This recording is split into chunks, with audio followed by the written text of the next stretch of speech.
سب پہ نظر اندر کی خبر۔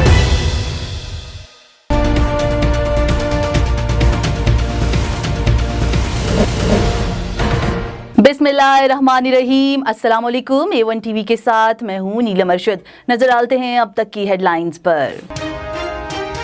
پاکستان میں کرونا وائرس سے مزید 45 افراد انتقال کر گئے۔ 24 گھنٹے کے دوران 3,45,000 افراد میں کرونا وائرس کی تصدیق ہوئی۔ گزشتہ روز 48,223 کرونا ٹیسٹ کیے گئے۔ 1,672 افراد صحت یاب ہو چکے ہیں۔ شریف خاندان کی والدہ بیگم شمیم اختر کا جسد خاکی شریف میڈیکل کمپلیکس پہنچا دیا گیا۔ نماز جنازہ دوپہر 1:30 بجے تدفین جاتی عمرہ میں کی جائے گی۔ صبح سویر بیگم شمیم اختر کی میت لندن سے لاہور پہنچائی گئی۔ شہباز شریف اور حمزہ شہباز نے میت وصول کی۔ وزیر اعلیٰ پنجاب کی معاون خصوصی ڈاکٹر فردوس عاشقوان نے کہا ہے کہ پوتوں کا دادی کو پارسل کرنا مناسب روایت نہیں۔ ملتان جلسے میں قانون کی حکمرانی ہوگی، جو پریشان کریں گے ان کا قانونی علاج ہوگا، سیاہ کاری نہ ہوئی تو گرفتاری ہوگی۔ نیوزی لینڈ حکام کا کہنا ہے کہ آج رپورٹ ہونے والے کھلاڑی کے قریبی روابط کو ٹریس کرنے کا عمل جاری ہے۔ اسکواڈ کے دیگر ارکان کے نتائج منفی آئے ہیں۔ پاکستانی اسکواڈ کے 3 روز بعد پھر کرونا ٹیسٹ ہوں گے۔ پاکستانی اسکواڈ کو ٹریننگ کی اجازت پر فیصلہ اگلے ہفتے ہوگا۔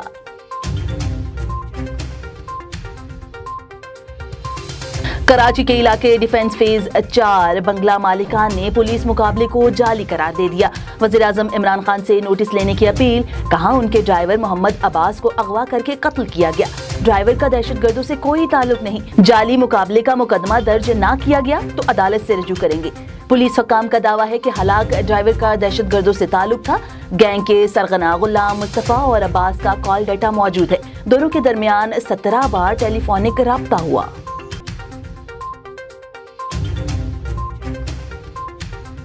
کراچی کے علاقے بدر کمرشل اور بغدادی میں انتظامیہ کی کارروائیاں۔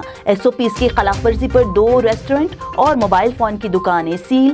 ماسک نہ پہننے پر 15 افراد پر جرمانہ۔ ایک ہفتے میں ٹماٹر 15 روپے فی کلو سستا ہو گیا۔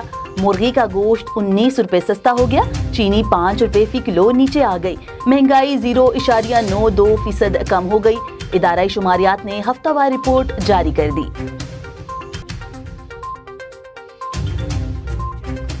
اور بابا گرو نانک کے جنم دن کی 3 روزہ تقریبات آج سے شروع ہوں گی۔ تقریبات میں شرکت کے لیے بھارت سے آئے 602 یاتری ننکانہ پہنچ گئے۔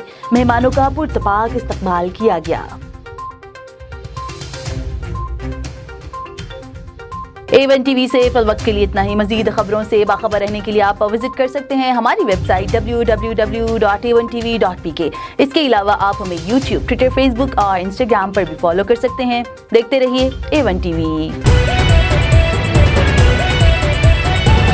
A1 ٹی وی، سب پہ نظر اندر کی خبر۔